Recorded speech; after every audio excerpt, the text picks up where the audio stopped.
जय गुरुदेव। ज्योतिष विद्या के अध्ययन की इस यात्रा में पुनः एक बार आपका स्वागत है।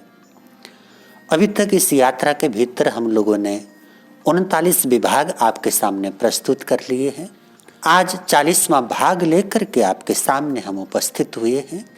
इस 40वें भाग में आज हम बात करेंगे खराब ग्रहों के अवस्था के संबंध में तथा उनके उपाय के संबंध में कि ग्रह किस परिस्थिति के अंदर खराब हो जाते हैं और कोई ग्रह हमारी कुंडली के अंदर खराब स्थिति में है, नकारात्मक रिजल्ट देने की अवस्था में है, तो हमारे को क्या उपाय करना चाहिए जिससे कि उसके नकारात्मक जो परिणाम हैं उनको प्राप्त करने से हम बच जाएं। सबसे पहले समझते हैं कि हमारी कुंडली के भीतर में कोई भी ग्रह खराब कैसे होता है। जैसे कि इससे पूर्व आप लोग समझ चुके हैं कि हमारी कुंडली के अंदर कोई भाव कैसे खराब होता है, उसके क्या क्या नियम है वो आप समझ चुके हैं और लगभग वही नियम हमारे को ग्रहों के साथ में भी लगा लेने चाहिए। अर्थात जब कोई ग्रह संधि राशि में आ जाए, संधि राशि का अर्थ हुआ कि हमारी कुंडली के अंदर रहा हुआ कोई भी ग्रह अगर 0 डिग्री में हो, 1 डिग्री का हो, 29 डिग्री का हो, उसको संधि राशि में युक्त ग्रह बोला जाता है। और संधि राशि के संबंध में मैं अलग से वीडियो बना करके आपके सामने प्रस्तुत कर चुका हूं कि संधि राशि में कोई ग्रह आ जाए तो हमारे को उसका कैसा रिजल्ट प्राप्त होता है, कैसा परिणाम प्राप्त होता है, इस संबंध में भली भांति आप समझ चुके हैं। तो किसी भी ग्रह की सबसे खराब अवस्था कहिए अथवा सबसे कमजोर अवस्था कहिए, वो है उसका संधि राशि में होना। संधि राशि में रहा हुआ ग्रह अपना पूर्ण रिजल्ट देने में समर्थ नहीं हो पाता, पहली बात। और दूसरी बात, वो रिजल्ट देता भी है तो उसका रिजल्ट अनियमित हो जाता है। अर्थात ये जज करना मुश्किल होता है कि वो कौन से भाव के संबंध में और कैसा रिजल्ट दे पाएगा। तो संधि राशि के अंदर किसी ग्रह का आ जाना यह सबसे खराब स्थिति हो गई। उसी प्रकार कोई ग्रह हमारी कुंडली के अंदर बाल अवस्था में हो अथवा वृद्ध अवस्था में हो अथवा निष्क्रिय अवस्था में हो, तो उस अवस्था में रहा हुआ जो ग्रह है वो भी कमजोर माना जाता है, खराब माना जाता है। इसी प्रकार शत्रु क्षेत्र के अंदर पड़ा हुआ जो ग्रह है, शत्रु ग्रहों की दृष्टि के घेरे में पड़ा हुआ ग्रह है, या फिर जिस ग्रह के ऊपर 6, 8, 12 का प्रभाव पड़ जाए, 6ठे भाव का स्वामी, 8वें भाव का स्वामी, 12वें भाव का स्वामी, इन भावों के स्वामियों की दृष्टि उसके ऊपर पड़ जाए, इन भावों के स्वामियों का प्रभाव उसके ऊपर पड़ जाए, 6, 8, 12 का संबंध जिस ग्रह के साथ में हो जाए, राहु केतु शनि का संबंध जिस ग्रह के साथ में हो जाए और शनि राहु तथा सूर्य का संबंध एक साथ किसी ग्रह के साथ हो जाए, तो ये ग्रह खराब स्थिति के अंदर आ जाते हैं, अपना रिजल्ट देने में समर्थ नहीं हो पाते। हालांकि ग्रहों की 10 प्रकार की अवस्थाओं के संबंध में बड़े विस्तार से हमारे ग्रंथों के अंदर बात रखी गई है। ग्रहों की वो जो 10 अवस्थाएं हैं वो क्या हैं, उस संबंध में भी हम किसी भाग के अंदर आपके समक्ष बात अवश्य करेंगे। तो हमारी कुंडली के अंदर कोई भी ग्रह अगर कम डिग्री का है, शत्रु क्षेत्र के अंदर है, 6, 8, 12 के प्रभाव के अंदर है, पाप कर्तृ योग के अंदर है, कम डिग्री का है, वृद्ध या निष्क्रिय अवस्था में है अथवा पाप कर्तृ योग के अंदर है, नीच का है, अस्त है, इत्यादि प्रकारों से ग्रह कमजोर माना जाता है, खराब माना जाता है। तो जब भी कोई ग्रह कमजोर हो जाता है अथवा खराब हो जाता है तो सबसे पहली जिज्ञासा या सबसे पहला सवाल हमारे सामने ये खड़ा होता है कि हम उसका क्या उपाय करें। कई लोग आपको रत्न धारण करने की सलाह दे देते हैं, कई लोग आपको बड़े महंगे महंगे उपाय बतला देते हैं और आदमी उस ग्रह से संबंधित अच्छे रिजल्ट को पाने के लिए महंगे से महंगे उपाय भी कर लेता है और सब कुछ करने के बाद भी कई बार रिजल्ट जस का तस रहता है, उसका समुचित लाभ नहीं हो पाता। और इस प्रकार की जो धारणा हमारे भीतर में है ना कि बहुत महंगा उपाय करेंगे तो उसका अच्छा रिजल्ट मिलेगा, इस धारणा को हमें छोड़ देना चाहिए। किसी भी ग्रह का बहुत महंगा उपाय करने की कभी आवश्यकता नहीं होती। बिल्कुल बड़े सिंपल, बड़े साधारण और बड़े आसान से उपाय करके हम लोग अपने ग्रहों की खराबी को दूर कर सकते हैं, उनको अच्छा बना सकते हैं और उनको अच्छा बना करके उनसे संबंधित जो सकारात्मक रिजल्ट हैं उनको प्राप्त कर सकते हैं। हमें इस बात को बिल्कुल स्पष्ट रूप से समझ लेना चाहिए कि जो ग्रह नक्षत्र हैं ये प्रकृति के अंग हैं, कुदरत के अंग हैं, और कुदरत का जो भी अंग होता है उसके ऊपर कुदरतन जो उपाय किए जाते हैं उन्हीं का असर होता है। जैसे उदाहरण के लिए हम सूर्य की बात करें, मान लीजिए आपकी कुंडली के अंदर सूर्य खराब स्थिति के अंदर है, कमजोर स्थिति के अंदर है, तो आप क्या करेंगे? आप सीधा माणिक को धारण करने की तरफ जाते हैं, रूबी को धारण करने की तरफ जाते हैं, और उसका जैसा रिजल्ट मिलना चाहिए कई बार जब नहीं मिलता तब आप निराश हो जाते हैं। जब समुचित रिजल्ट नहीं प्राप्त होता तब आपके भीतर में इस ज्योतिष विद्या के प्रति ही कई बार प्रश्न चिन्ह खड़ा हो जाता है। तो हकीकत में हमें समझने की जरूरत है कि अगर कोई ग्रह खराब है तो रत्न ही धारण करना उसका एकमात्र उपाय नहीं होता। रत्न केवल उस अवस्था के अंदर धारण किया जाता है जब कोई ग्रह आपकी कुंडली के अंदर शुभ ग्रह है, शुभ भाव का स्वामी है, लेकिन वो थोड़ा कमजोर है। उसको अगर बल प्रदान करना है, उसको ताकतवान बनाना है, उसको ताकतवर बनाना है, उसको शक्तिशाली बनाने के लिए रत्न को धारण किया जाता है। लेकिन साथ में ये बात भी हमारे को समझ लेनी चाहिए कि हमारा कोई भी जो ग्रह है इन 12 भावों में से किसी न किसी भाव में बैठा होगा, 12 राशियों में से किसी न किसी राशि के अंदर होगा, और 27 नक्षत्रों में से किसी न किसी नक्षत्र के ऊपर उसका प्रभाव होगा, और साथ में जो 9 ग्रह हैं उन 9 ग्रहों में से किन्हीं न किन्हीं ग्रहों का भी उसके ऊपर प्रभाव होगा। तो हमारी कुंडली के ये जो 12 भाव हैं ये मात्र 12 चीजों के कारक भाव नहीं होते, एक भाव से अनेक चीजें देखी जाती हैं। जैसे उदाहरण के लिए 12वें भाव की मैं बात करूं, 12वां भाव आपके विदेश यात्रा का भाव है, विदेश सेटलमेंट का भाव है, हॉस्पिटल से संबंधित खर्चे का भाव है, जेल यात्रा से संबंधित खर्चे का, उसकी एक्टिविटी का भाव है, और उसके साथ साथ 12वां भाव आपके सैया सुख का भाव है, आपके निद्रा का भाव है, और उसके साथ साथ 12वां भाव आपके संतोष का भी भाव है, संतुष्टि का भाव है। तो मान लीजिए अगर एक भाव को हम लोग एक्टिव करने के लिए रत्न धारण करते हैं तो कई बार हो सकता है कि जिस तमन्ना को लेकर के आप रत्न धारण कर रहे हैं वो भाव एक्टिव होने के बाद जिस उद्देश्य को लेकर के आपने रत्न धारण किया था आपकी वो चीज एक्टिव ना होकर के दूसरी चीज भी एक्टिव हो जाए, या हो सकता है कि आपकी विदेश यात्रा या विदेश सेटलमेंट के लिए अगर आप रत्न धारण करते हैं तो विदेश की जो कारकता है वो तो एक्टिव हो ही, उसके साथ में जेल यात्रा भी एक्टिव हो जाए, हॉस्पिटल से संबंधित जो एक्टिविटी है वो भी एक्टिव हो जाए।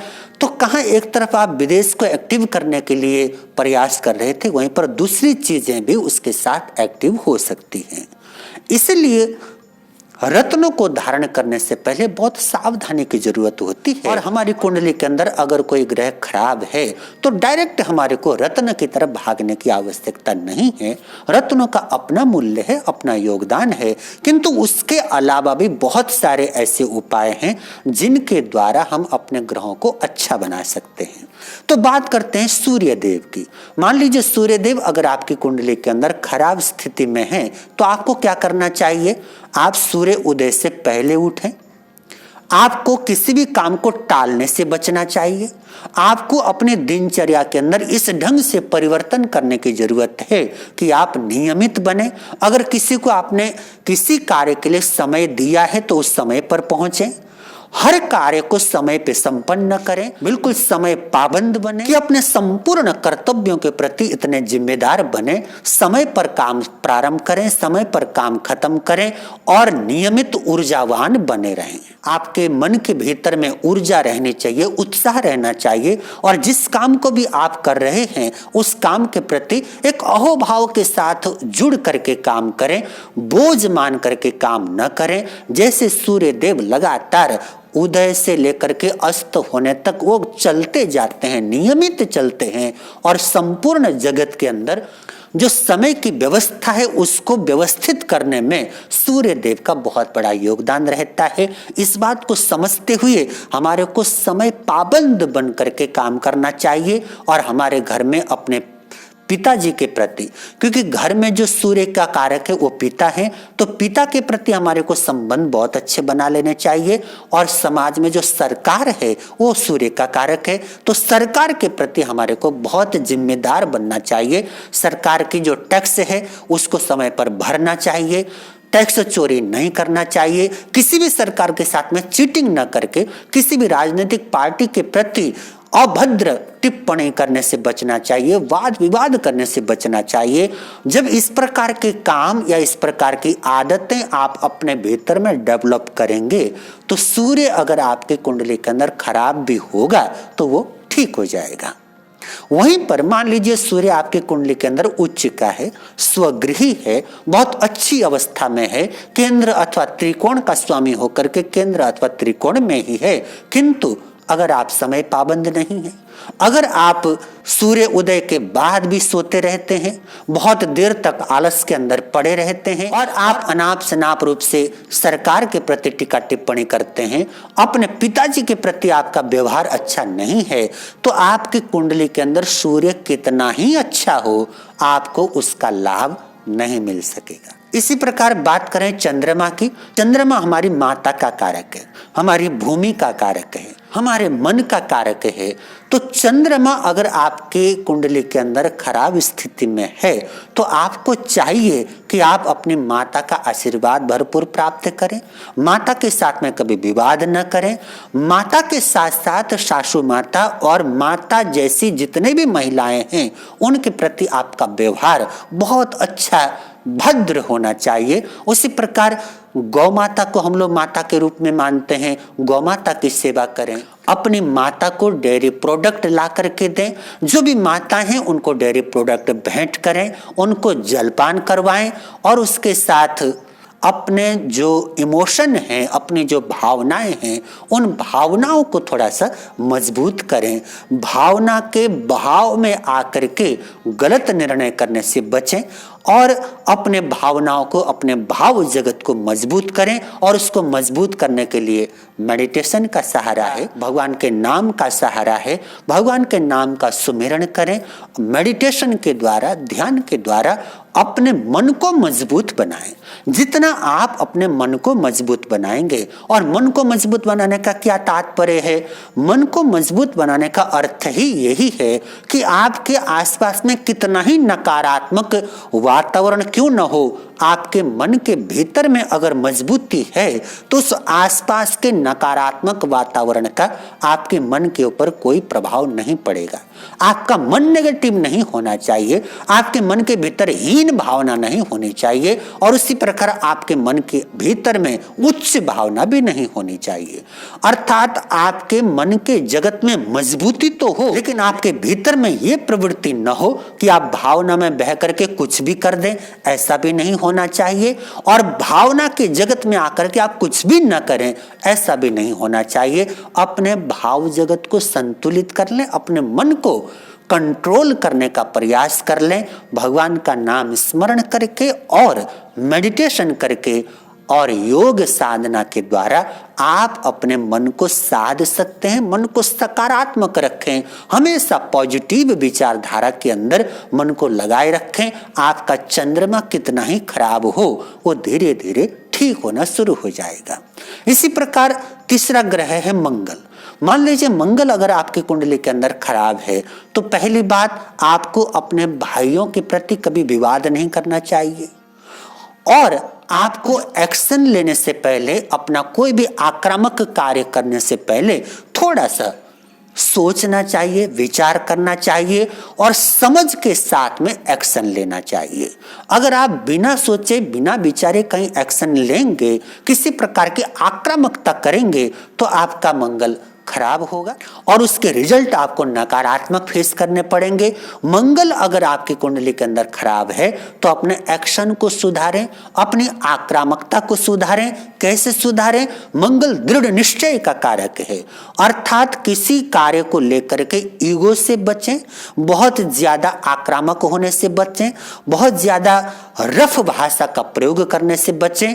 उसके अंदर किसी कार्य को ठान लें, मन के अंदर कार्य को ठान लिया कि इस कार्य को मैं अवश्य संपन्न करूंगा और जी जान लगा करके उस कार्य को संपन्न करने में अपना पुरुषार्थ लगाइए, अपना परिश्रम लगाइए। और कभी भी जो आपके भाई हैं, आपका पुलिस विभाग है, मिलिट्री विभाग है, इस प्रकार के जो साहसिक कार्य करने वाले क्षेत्र हैं, उन क्षेत्रों के साथ में अपने संबंध हमेशा अच्छे बना करके रखें और भगवान हनुमान जी का जाप पाठ करें, उनकी भक्ति करें, उनकी आराधना करें। आपका मंगल कितना ही खराब हो वो सही हो जाएगा और उसका सकारात्मक रिजल्ट आपको मिलना शुरू हो जाएगा। इसी प्रकार आपके कुंडली के अंदर अगर बुध खराब है तो बुध खराब है तो आपका निर्णय प्रभावित हो जाता है, आपकी निर्णायक क्षमता कमजोर हो जाती है। तो अपनी निर्णायक क्षमता को अच्छा बनाइए। आपकी कुंडली के भीतर में कौन सा ग्रह खराब है, ये कुंडली को देख करके निर्णय करने की अपेक्षा हमें चाहिए कि हम अपने जीवन को देख करके निर्णय करें।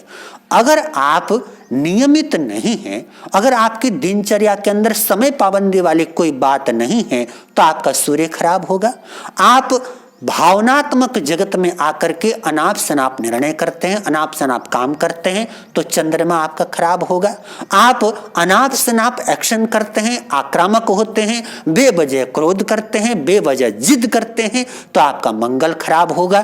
तो इन सब चीजों को देखने के लिए आप अपने जीवन को देखें। कुंडली को पहले देखने की बजाय अपने जीवन को देखिए। अपने जीवन को देखने के बाद फिर कुंडली का विश्लेषण कीजिए, क्योंकि बहुत बार ऐसा होता है कि जो हमारा जन्म समय है, बहुत बार ठीक जन्म का समय हमारे को नहीं मिल पाता और उस स्थिति के अंदर कई बार हमारी जन्म कुंडली ही गलत बन जाती है।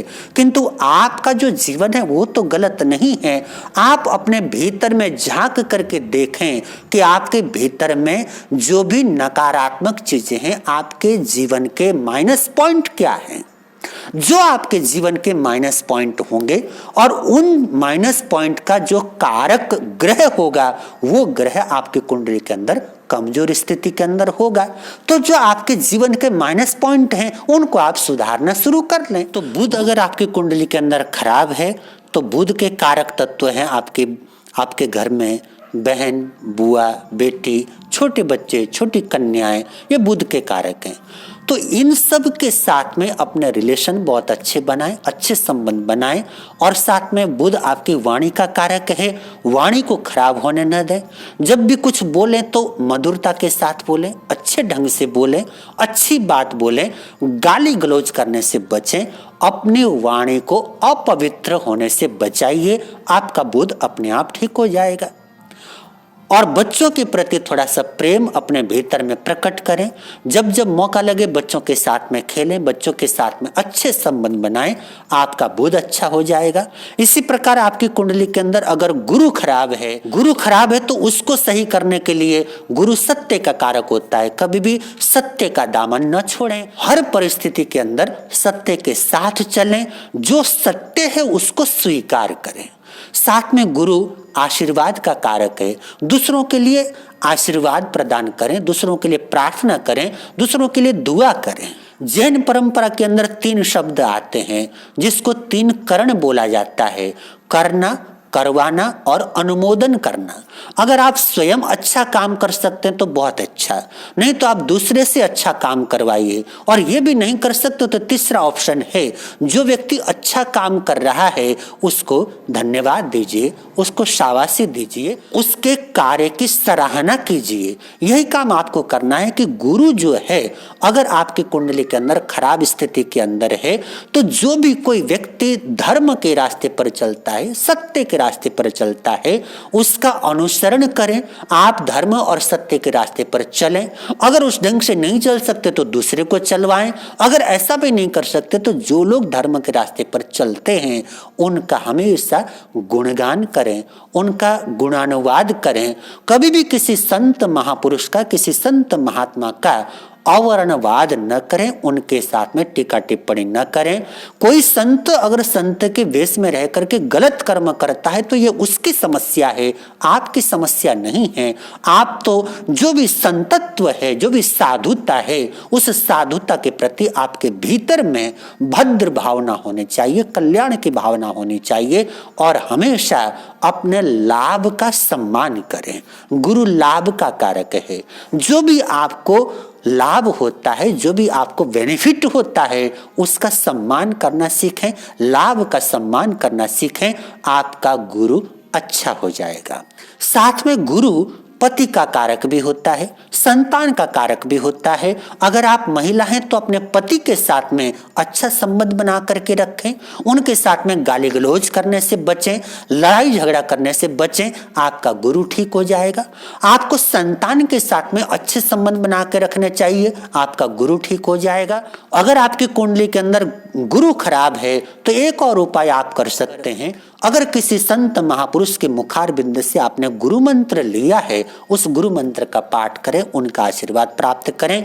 नहीं लिया है तो किसी संत महापुरुष से गुरु मंत्र प्राप्त करें और गुरु मंत्र का लगातार पारायण करते रहें। अपने भीतर में गुरु ग्रह से संबंधित जो सद्गुण हैं उनको बढ़ाएं, आपका गुरु अपने आप ठीक हो जाएगा। उसी प्रकार शुक्र अगर आपकी कुंडली के अंदर खराब स्थिति के अंदर है तो शुक्र सौंदर्य का कारक होता है, पत्नी का कारक होता है। और शुक्र अगर आपके भीतर में खराब है तो आप सुंदरता के काम बढ़ाइए, अर्थात अपने रूटीन के जीवन के अंदर सौंदर्य को आप प्रधानता दें। कहीं बाहर निकलें तो अच्छे कपड़े पहन करके निकलें, घर में भी रहें तो अच्छे ढंग से साफ सफाई के साथ में, करीने के साथ में रहें। अपने घर में यहाँ वहाँ कहीं गंदगी फैलने न दें और किसी भी महिला के प्रति विशेष रूप से आपको अपना व्यवहार अच्छा बना करके रखना चाहिए। और सबसे बड़ी बात, आपको अपने चरित्र का स्वामी बन करके रहना चाहिए, चरित्र का मालिक बन करके रहना चाहिए। अपने चरित्र का हमेशा सम्मान करना चाहिए, चरित्रवान बन करके रहिए। आपका शुक्र कितना ही खराब हो, अच्छा हो जाएगा। और इससे बढ़कर के अगर आप कर सकते हैं, शुक्र के लिए आप गौशाला में जाकर के गौ माता की सेवा करें। गौशाला में गौ माता की सेवा करना ये शुक्र का सर्वोत्तम उपाय होता है। इसी प्रकार शनि अगर आपकी कुंडली के अंदर खराब है, शनि कर्म का कारक है। आप परिश्रम को बढ़ाएं, अपने कर्म को बढ़ाएं, अपने पुरुषार्थ को बढ़ाएं। और शनि बुजुर्गों का कारक होता है। अपने परिवार में जो भी बुजुर्ग हैं उनका आशीर्वाद प्राप्त करें, उनके प्रति हमेशा अच्छी भावना भाएं, अच्छा व्यवहार करें, उनकी सेवा करें, जितना संभव है उनका आशीर्वाद प्राप्त करें।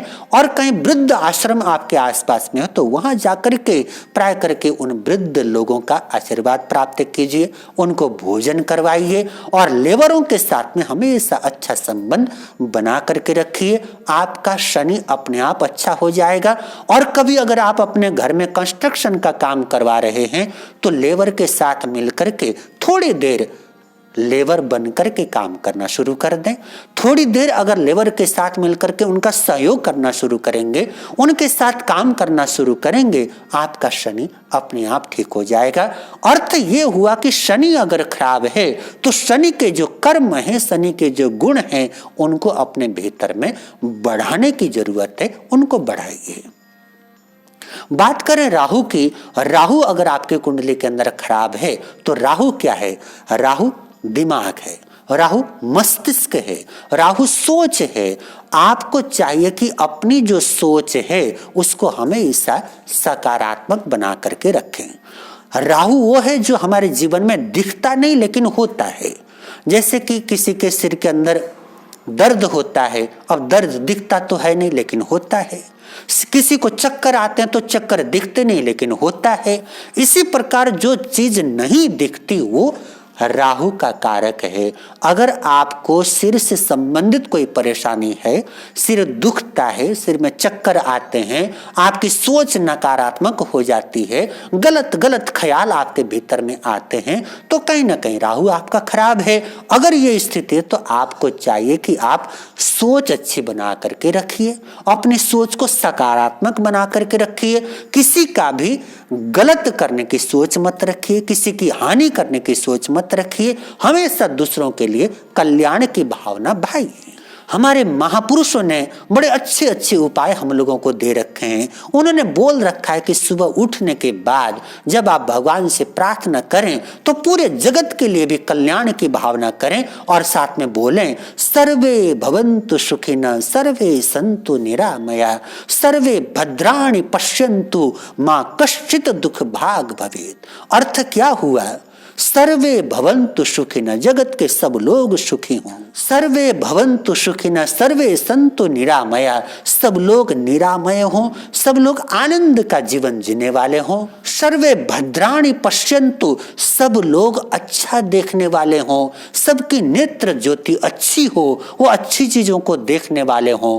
मां कश्चित् दुख भाग भवेत्, कोई भी इस जगत के अंदर दुखों का भाजन न बने, दुखों का अधिकारी न बने, कष्ट का अधिकारी न बने। इस प्रकार की भद्र भावना आपके मस्तिष्क के अंदर हमेशा बनी रहनी चाहिए, चाहे अपना हो चाहे पराया हो। हर व्यक्ति के लिए आप जब कल्याण की भावना से भर जाएंगे, आपका भीतर का संपूर्ण जगत, आपके शरीर का रोम रोम, आपके मन का कण कण जब जगत के कल्याण की भावना प्रसारित करेगा तो आपका राहु कितना ही खराब हो, वो अच्छा होने को मजबूर हो जाएगा। जैसे कि मैंने कहा कि राहु उस चीज का कारक होता है जो चीज दिखती नहीं है, तो आप मेडिटेशन करना शुरू करते हैं, मेडिटेशन भी तो दिखता नहीं है। आप सोच को बढ़िया बनाना शुरू कर दें, हमेशा मंगल भावना भाना शुरू कर दें, आपका राहु अपने आप ठीक हो जाएगा। और समाज के भीतर में जो अपंग लोग हैं, अपाहिज लोग हैं, उनकी सेवा करें, उनको भोजन खिलाएं, उनकी सेवा करके आशीर्वाद प्राप्त कर लें, आपका राहु ठीक हो जाएगा।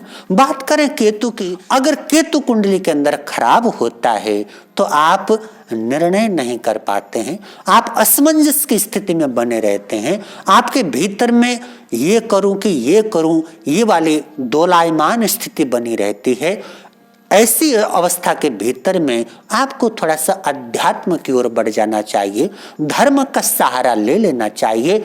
धर्म का सहारा लेकर के जिस भी महापुरुष के प्रति आपके भीतरी श्रद्धा जुड़ी हुई है, उस महापुरुष के प्रति थोड़ा सा अपना धार्मिक जो पक्ष है उसको मजबूत कर लें। उनका जाप पाठ नाम स्मरण करने का जो ढंग है उसको और बढ़िया बना दें, और जो समय थोड़ा सा बढ़ा सकते हैं तो समय बढ़ा दें। लगातार अपने भीतर में धर्म के साथ स्वयं को जोड़े रखें। जब धर्म के साथ आप स्वयं को जोड़े रखेंगे, आपका केतु कितना ही खराब होगा वो सही होना शुरू हो जाएगा।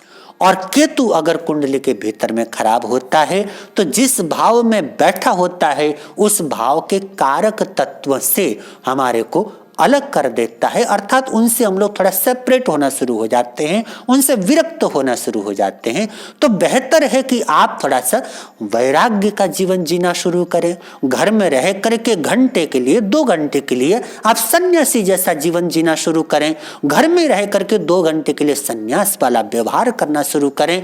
अपने भीतर में वैराग्य को स्थान देना शुरू करें। आपका केतु बिल्कुल सही हो जाएगा। गलत सोच से, गलत आचरण से, गलत क्रियाकलापों से आप अगर बचे रहेंगे तो आपका कोई भी ग्रह खराब नहीं होगा। खराब होने पर भी वो सही रिजल्ट देने में मजबूर हो जाएगा। देखिए, इस कुदरत के भीतर में अगर हम लोग कुदरत के अनुसार अपने जीवन को आगे बढ़ाएं, न तो किसी के लिए हम कष्ट देने वाले बने, न किसी के लिए हम परेशानी देने वाले बने, तो हम अपने जीवन के अंदर भरपूर आनंद मंगल प्राप्त कर सकते हैं। तो कुंडली के भीतर में कोई भी ग्रह अगर खराब स्थिति के अंदर है, अपने जीवन के जो व्यवहार हैं उनको सुधारना, इसको प्राथमिकता बनाएं, उनको सुधारें। और उनको सुधारने के साथ साथ जो उस ग्रह के कारक तत्व हैं उनके साथ अपने संबंधों को अच्छा कर लें। आपका कोई भी ग्रह कितना ही खराब हो, अच्छा रिजल्ट देना शुरू करेगा। और यही चीज हमारे जीवन का उद्देश्य भी होना चाहिए। किसी भी चीज को अच्छा करने के लिए सबसे पहली आवश्यकता होती है हम स्वयं अच्छे बने। अगर हम अच्छे हैं तो सारा जगत अच्छा बन जाएगा। आप अगर सही हैं तो सारी दुनिया आपके लिए सही हो जाएगी। हमेशा स्वयं को सही बना करके रखें, हमेशा स्वयं को पवित्र बना करके रखें। अक्सर मैं अपने कथाओं में, अपने प्रवचन में बोला करता हूं कि हमारे को अपने जीवन में 2 संपत्तियों का ख्याल रखना चाहिए। पहली संपत्ति है हमारी पवित्रता और दूसरी संपत्ति हमारी प्रसन्नता। अगर ये दोनों चीजें आपके पास में है, अर्थात आपकी पवित्रता आपके पास में है, अगर आपने अपनी पवित्रता का सौदा नहीं किया है तो दुनिया की कोई ताकत नहीं है कि आपको गलत ठहरा सके, कि आपके साथ गलत कर सके। और आपने अगर अपनी प्रसन्नता को अपने पास रखा हुआ है, आपकी प्रसन्नता किसी दूसरे व्यक्ति के व्यवहार के ऊपर निर्भर न हो, आपकी प्रसन्नता किसी परिस्थिति के ऊपर निर्भर न हो, तो आप हमेशा प्रसन्न बने रह सकते हैं। और जो व्यक्ति प्रसन्न और पवित्र बना रह सकता है, सारी कायनात उसके ऊपर आशीर्वाद बरसाने के लिए लालायित रहती है। कुदरत का ऐसा आशीर्वाद प्राप्त करें, परमात्मा का ऐसा आशीर्वाद प्राप्त करें, अपने जीवन को धन्य बनाएं, धर्म का सहारा कभी न छोड़ें। ग्रह नक्षत्र इत्यादि धर्म के आगे हमेशा नतमस्तक होते हैं। धर्म के सहारे आप अपनी अपेक्षित जो मंजिल है सहज उसको प्राप्त कर सकते हैं। थोड़ा सा धैर्य चाहिए, थोड़ी सी समझ चाहिए और चाहिए लगातार अपने लक्ष्य की ओर बढ़ने की उत्कंठा, बढ़ने का उत्साह। ऐसा करेंगे आपका कोई भी ग्रह खराब कितना ही हो, अच्छा रिजल्ट देना शुरू करेगा। तो आज के लिए इतना ही। पुनः मिलते हैं एक और महत्वपूर्ण विषय के साथ में बहुत जल्द। तब तक अपना ख्याल रखें, अपने जीवन को धर्म के साथ में जोड़ करके आगे बढ़ें और भरपूर प्रसन्न बने रहें, पवित्र बने रहें। इतने प्रेम से मेरे शब्दों को सुना उसके लिए कृतज्ञ हूँ। आप सबके भीतर में विराजमान परमात्मा रूपी पवित्र आत्मा को मेरे कोटि कोटि नमन। जय गुरुदेव। गुरुवर के हर वचन पर जीवन को ढाल